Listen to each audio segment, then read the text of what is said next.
It's your Wednesday daily delivery. I'm Michael Rand. Glad to have you guys back for another day, another really good show coming up here. I'm going to talk to Chip Scoggins and Aaron Lavinsky from the Tribune here in just a little bit.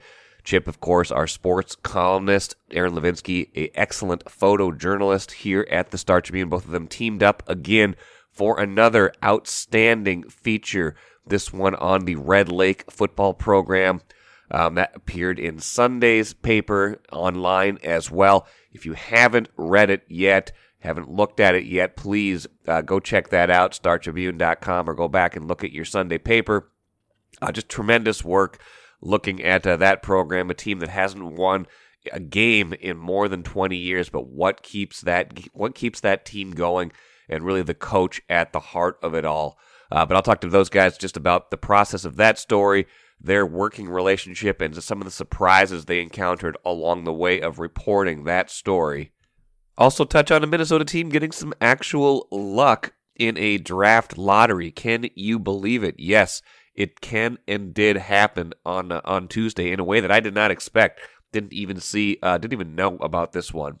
First, though, what did I miss?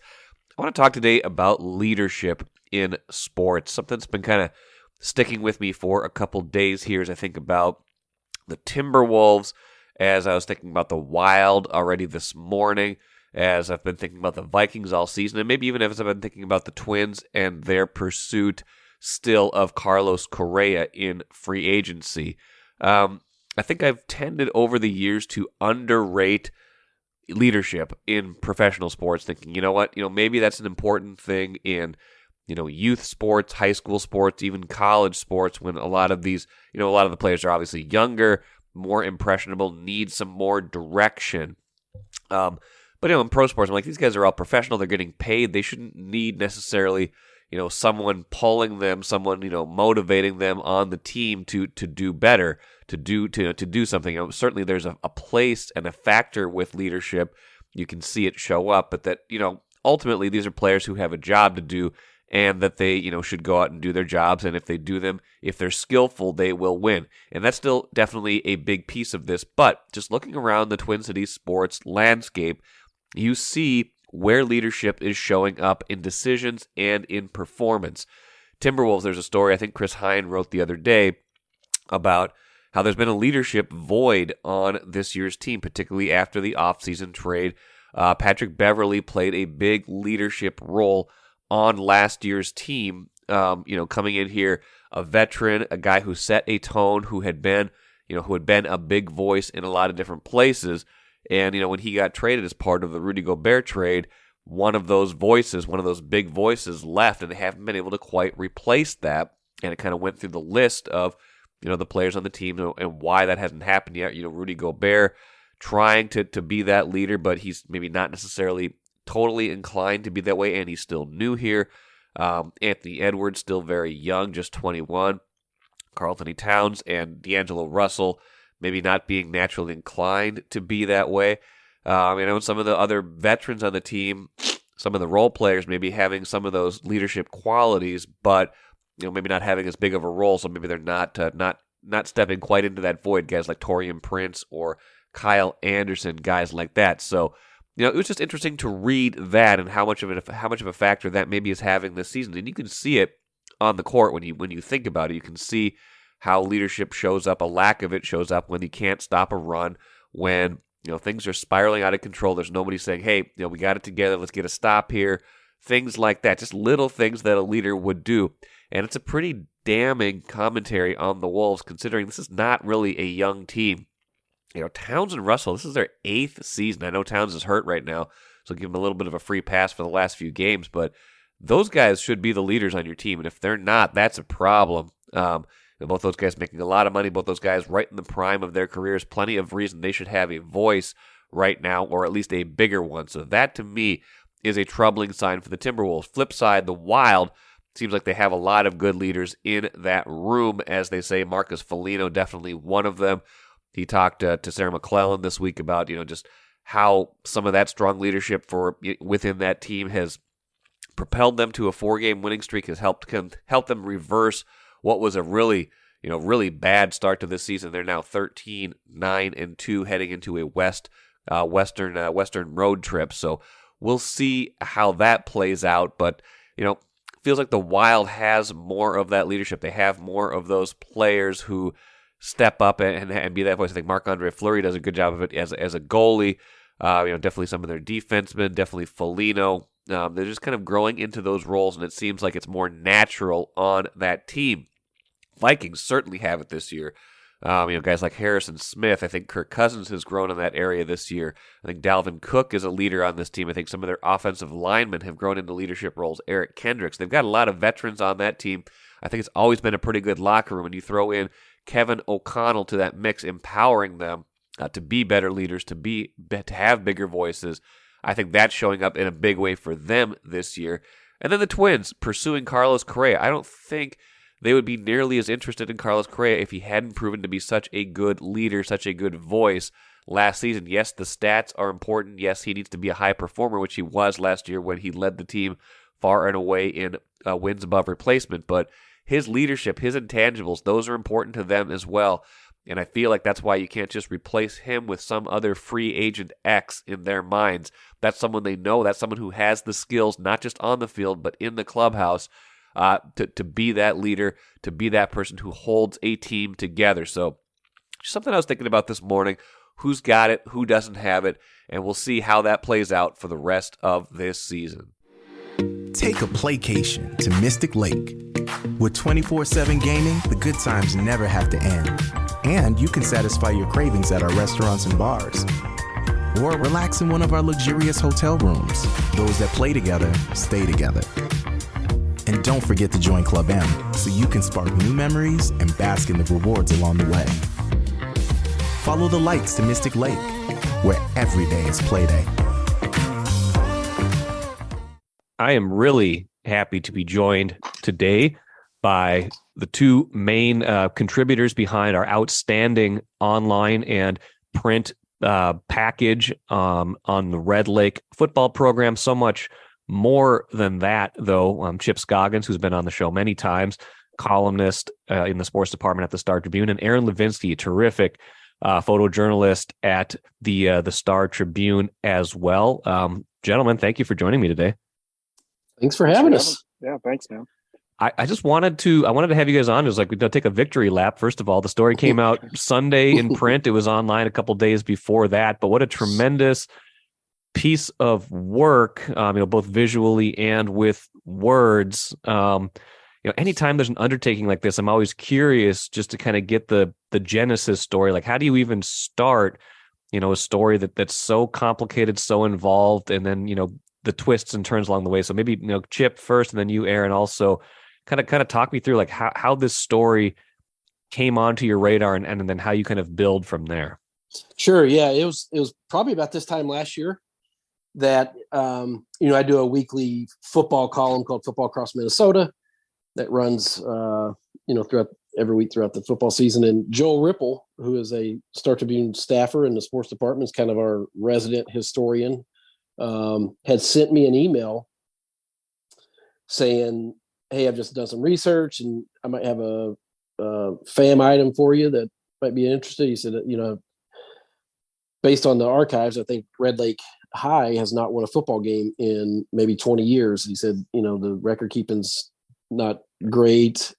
Different spots looks like they had some forfeits, only played a couple games a year, but he said, I can't really find a win for them going back until the 1990s. He said, would you be interested in that? And I was like, yeah, absolutely. And I said, I think it's more than a Football Across Minnesota column because one, I need to find out more about it. And so I got the AD and football coach's number, same person, Nolan Desjardins, in his email. And I emailed him a couple times. We just never really touched base.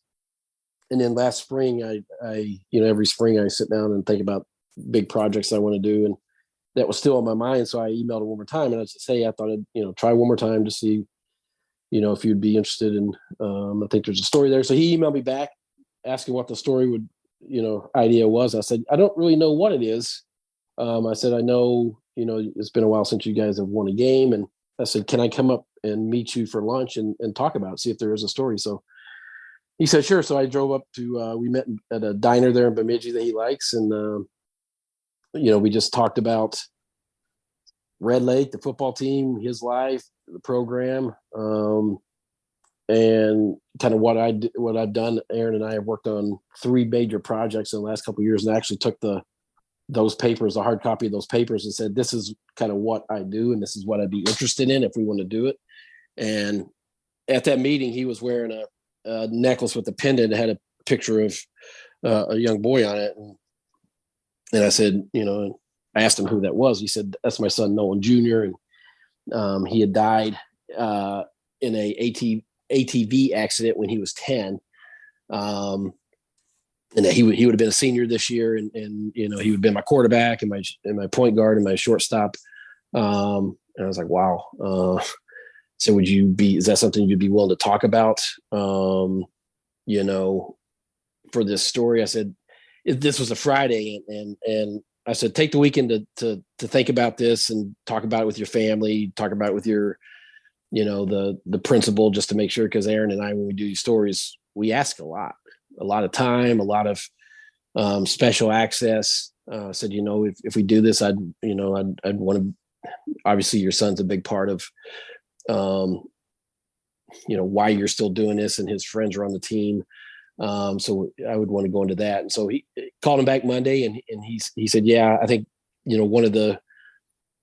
one hesitations that we felt really throughout, or at least in the early stages, is you're not going to make fun of us, right? Like this, because they had lost so much that I think they were, a little apprehensive about, okay, how are we going to be betrayed because we haven't won? Or are you going to make fun of us? And I was like, I assured him, no, that's not our intent here at all. So he said, yeah, I absolutely want to do this. And so then we went from there. And then as I always say, we've done, I think this is our 4th Aaron and I's projects. And I'm not an editor, so I don't get to assign who I work with, but I wouldn't do one of these without Aaron. We just have I wouldn't and I couldn't, as I told him. I wouldn't and I couldn't do one of these. We have a great sense of how we want to do these things now, and he's just an incredible person to work with. So I told Aaron, I said, I think I have another project for us, and we kind of went from there. Aaron, when he says that to you, what's kind of going through your mind? Because obviously sounds like some pretty rich material to work with, but Chip's the words guy. You are, definitely work with words as well, but the visual element of this story is much different. What are you starting to think of as this story is taking shape? Well, first off, just follow Chip. I think Chip always has great ideas, and his stories are always super compelling. And whenever I have the chance to do a story with Chip, I take it. So this was no different. As far as like my approach, I just like to spend time with people, and the more time you spend with people, the more interesting situations you'll find yourself in. And I think this kind of like long form documentary storytelling really demands that you spend a lot of time with people in their space as things are going on that they had planned to have happen, as things are going on that they had not planned to have happen. And I think you'll just find yourself in really in very rich storytelling territory visually if you just spend time, but also just spending time even for things that you're not even going to use. I mean, the first time I met Nolan was at a baseball game here, and I was just here to photograph a Twins Yankees game, and he came down, and I might have missed this because my connection dropped out before. But I went out and I found him out in like center field or the outfield, and just had a conversation with him, and just like, made sure he put a face to my name, and told him I'm really excited to come out there. So that when I came up and I drove 5 hours up north, or 4.5 hours, I already had some rapport with him. And then you just build on that rapport, and you spend more time, and you become pretty close to people by just spending a lot of time with them. And yeah, time. That's the takeaway here. And that was Nolan and his wife and oldest daughter Lexi came down for a Twins game. The Yankees were in town, and they came down from that. And I mean, they brought us those clear bags that you see that people take into sporting contests now to carry your belongings. The clear bags you have to have. They had brought Aaron and I one that had the Red Lake Warriors logo on it and lettering on it, and I think it was good for us to. That was after this. I don't think we'd gone up. Well, we hadn't gone up for any interviews yet. I'd gone up just to meet him. And I think that was, it was good to kind of spend some time with him in that setting, just so he got to know us a little bit, even if it was just briefly, but just to see our face. And the more contact and the more time you spend around people, and going back to like when we did the Austin project, these are not stories that you go up once or twice and think you're going to build a rapport or get what the story is. I mean, you have to invest and spend a lot of time there. And obviously the physical distance on this one made it a little more challenging than Austin was, because it was a 4.5 hour drive. So we couldn't get there as frequently as we did with Austin. But I think I was adding up. I think I went up 8 times, and Aaron, you probably did the same, if not maybe a little bit more. So yeah, but you need to spend hours and hours with your subjects to get them to trust you and feel like you're invested in telling their story the right way. Chip, you said at the beginning that, you got an idea of what the story is, at least initially. It's this, the team that hasn't won in X number of years. Then all of a sudden you see, the pendant that Nolan's wearing, and all of a sudden that this is going to be a much different story. Does that happen often, where you go in with one idea, then all of a sudden it's like, well, actually this is the story, and maybe from both of your perspective? No, I can tell you, going back to the Jake Sullivan we did, I had no idea about his mental health issues. And then we had not an introduction because I'd known him, but just a lunch to talk about the story and what I was looking for. And he told me about that. It's like, I had no idea. Austin, I don't think we were really sure what the story was there, other than, immigration is really taking root in that town. So this one, no, I drove up there thinking there had to be some kind of, coach or figure that held this thing together, that throughout, if you haven't won since 1999, somebody had to be holding that group together. And so I thought that would be it. But when he told me about Nolan Jr. and the fact that this would have been his senior year, and the guys that he's coaching were his best friends, some of them, and the key, the quarterback and a couple of the key players, and that Nolan's death really had a profound impact on him in terms of wanting to continue to pour himself into other people's kids that he's known. I remember driving home that day just thinking, oh my gosh, this is beyond, what I thought it was going to be. And I remember telling Aaron, it's like, we have to be up there a lot to gain their trust, because this is, these are not professional athletes who are interviewed all the time. I mean, this is, a private person or, normal person who is we're asking to share, the most horrific thing that a parent can go through with a newspaper reporter and newspaper photographer. And so we have to be there a lot to earn their trust before we can even ask to go down that route.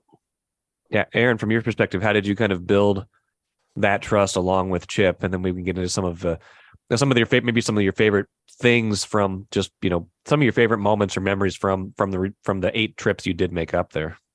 My strategy is usually to find the most popular person on the team and become friends with them. So I did that in Austin with Agua, and I did that here with Cade. I went up for their Treaty Day celebration, like a giant powwow event, and the coach introduced me to Cade, who's the quarterback, and I just tried to form a relationship with Cade and just let him know, like, hey, this is what I'm working on.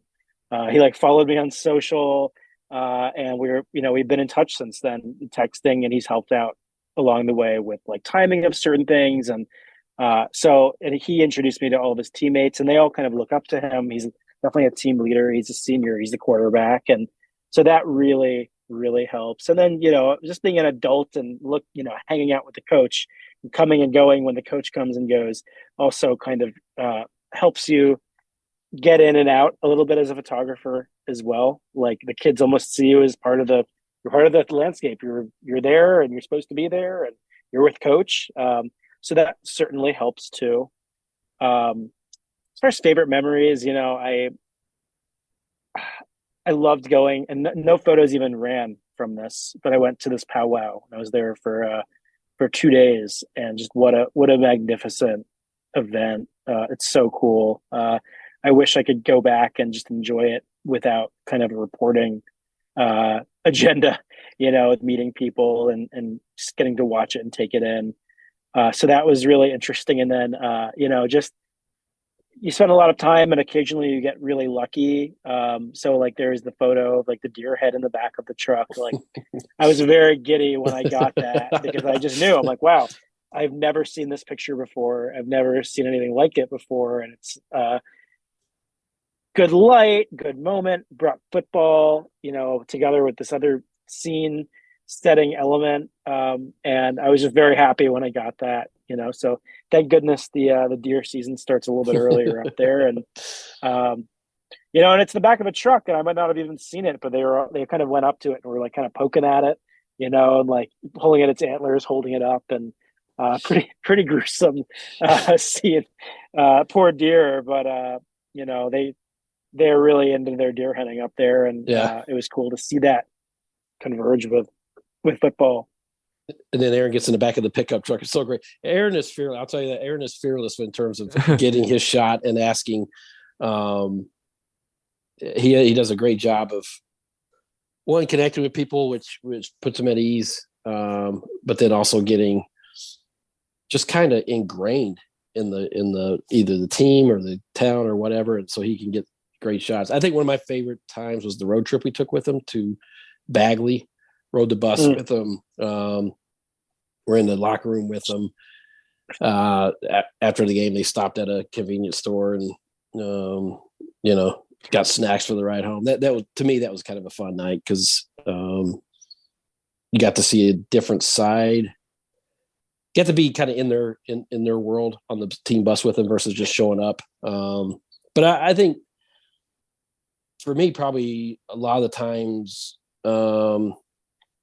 spent with Nolan and interviewing him and I mean really some deep conversations in his office. He has I think Aaron had one shot of it, a t-shirt with Nolan Jr.'s face on the front hanging on the wall behind him. And I remember that picture. Yeah. And just conversations we had in his office were a highlight for me. If you guys had unlimited space, which I guess you kind of do on the internet, but not, from a practical purpose, like if you had another 5,000 words or another 20 photos or whatever, what, is there anything it's super comprehensive, but is there anything that you say, this part of the story interests me, it just didn't really fit into the overall narrative or something that got left on the cutting room floor that you're like, I would have loved it to have that in there at some point? No, there were some details, some anecdotes that got cut out. Some of his family, more of the family background stuff that we had in there that got trimmed. One anecdote I love that got trimmed, I think I used it in my Football Across Minnesota Today column, who I kind of wrote about the background, is when he took over as football coach, they were not in the conference. They had gotten kicked out of conference because there's so many forfeits and it just became an issue for other teams. So they weren't in a conference. So scheduling games was hard for him. He'd call around for hours trying to find anybody that play him. And so one year he brought a team down to Brooklyn Center for a game and they got beat pretty badly, but a parent of a Brooklyn Center teacher, so a young teacher there, her parents were there at the game. And the dad wrote Nolan a letter just saying, hey, I couldn't have been more impressed with the class of dignity and sportsmanship that your players showed in a pretty tough thing, because I think it was a pretty lopsided loss, and just really wrote him a pretty touching letter. And that letter is hanging up in Nolan's, still is 12 years later. That was 2010. I actually tracked the guy down. He was like, why are you calling me? He'd forgotten about, he sort of remembered writing a letter, but even 12 years later, that letter is still hanging on a wall in Nolan's office. So I thought that was pretty telling, and it showed how much pride he has in the way they conduct their program. For me, when you're up there, you hear all sorts of stories. And one thing that we knew about going in was that obviously Red Lake was the scene of a pretty grisly school shooting, the first in the state, and it's actually still one of the deadliest school shootings to occur in this country. And we have kind of avoided that. We knew that was a topic that we couldn't do, that people didn't really want us touching up there. So there's this topic, and there are some echoes of it still. And I found out, midway, probably later on during the story, that one of the players that I had photographed a whole bunch, his father was one of the victims of the school shooting, and he wasn't even born yet when the shooting happened. He was still, his mother was still pregnant, and I met his mom, and and I just think like that could have been a really interesting part of the story potentially.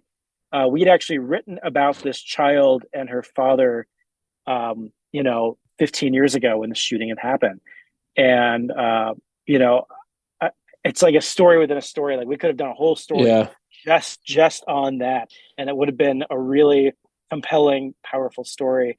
But we already had kind of a focus. We already had this thing that we were kind of reaching toward, and we ended up kind of like not touching that.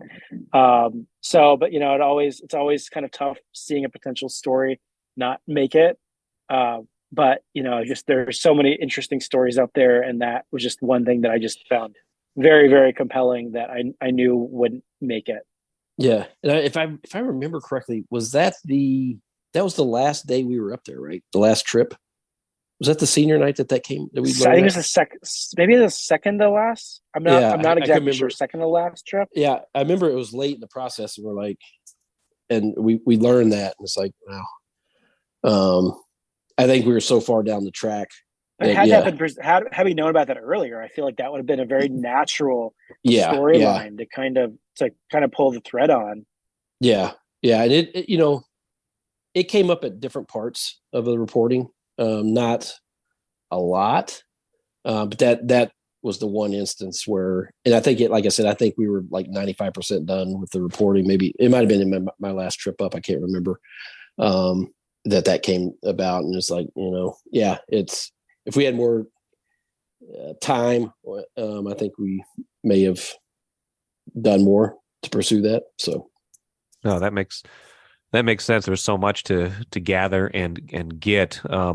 Maybe a couple of final thoughts for you guys. Really enjoying conversation here with Chip Scoggins and Aaron Lavinsky from the Star Tribune, writer and photojournalist who worked on the really excellent Red Lake project. If you guys haven't read that yet, please still go do that. Still very accessible on startribune.com, or go back and get Sunday's newspaper. Even better to see it presented in print. I mean, guys, I imagine the feedback you've gotten has got to be, varied, excellent feedback. Anything stand out to you in terms of what you've heard from some of the main people in the story, or just people running to you out of the blue and saying, hey, this impacted me in a way that I hadn't seen coming?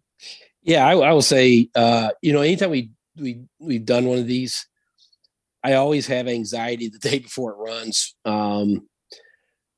because I don't want the subjects to have buyer's remorse, or like, I wish I wouldn't have shared this, or after reading it in print and seeing it out there, that I regret that I talked so openly about, whatever. So I will say the night before it ran, these stories run, I don't really sleep much, because I just wanted, them to be comfortable with how it turns out. I will say that Nolan has texted me a couple times and told me he's read it multiple times. It was in tears reading it. It made him feel good. So I'm happy about that. And I have not done a story in my 30-year career that's generated this kind of reaction. I mean, as we're talking now, I've gotten 3 more emails.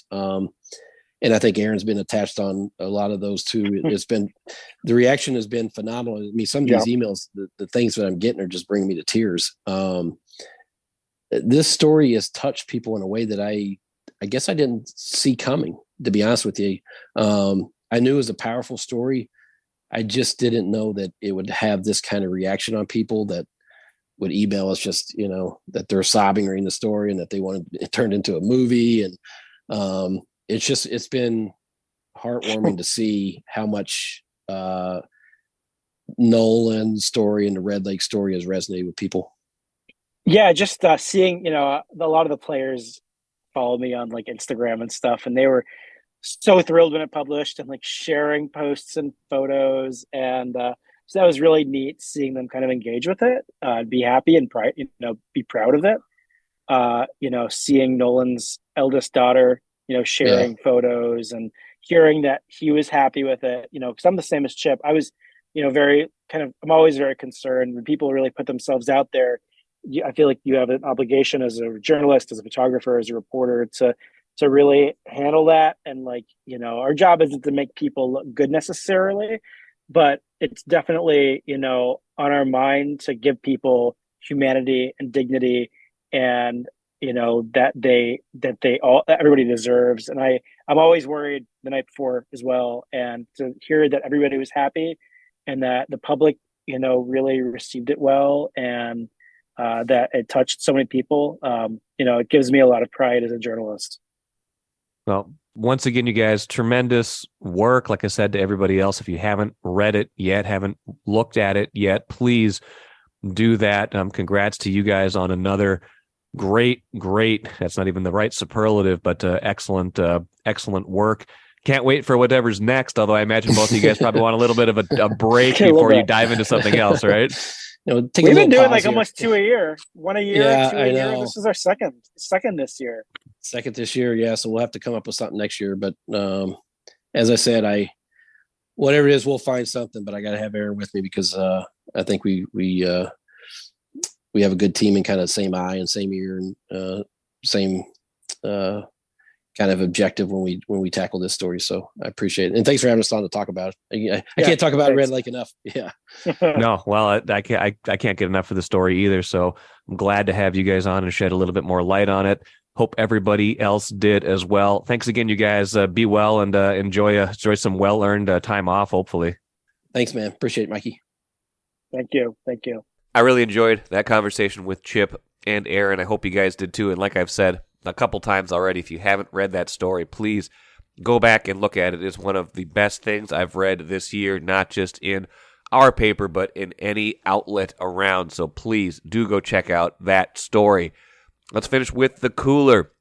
I didn't even know Major League Baseball had started doing a draft lottery. Maybe that's just something that slipped my consciousness in the fray of everything that went on. Maybe that was something they decided when they settled things last year. I don't know. I don't know when exactly that was decided. All I know is all of a sudden I'm reading tweets last night. Hey, the Twins moved up in the draft lottery. Like, what? There was a draft lottery in Major League Baseball, first year of it, obviously, since I didn't know about it. And the Twins moved up from 13 to 5. That's a far way to go as a market that is used to bad lottery luck, especially the Timberwolves over the years. That was a pleasant surprise if you are a Minnesota sports fan. So the Twins, who by virtue of their 78 and 84 record would have traditionally had the 13th pick, have the 5th pick in the 2023 draft. So kind of that's a pretty big boon. That's a pretty big difference. They can now get a top 5 player. We'll see what they do with it. And a lot of these guys don't pay dividends for a lot of years, but still, that is a lot of draft capital to gain, all just for the luck of the draw. And again, something I didn't even know about. Maybe you guys did. Shame on you for not telling me. That'll do it for today. Tomorrow's show should be a lot of Gopher volleyball talk with Jeff Day. Gophers getting ready to play in the Sweet 16 on Thursday against Ohio State. If they get through that, they would play Texas in the region final. First things first, though, like I said, Ohio State, and Jeff and I will talk about that on Thursday's show. Thanks so much for joining me today. I'm Michael Rand, back at it again tomorrow.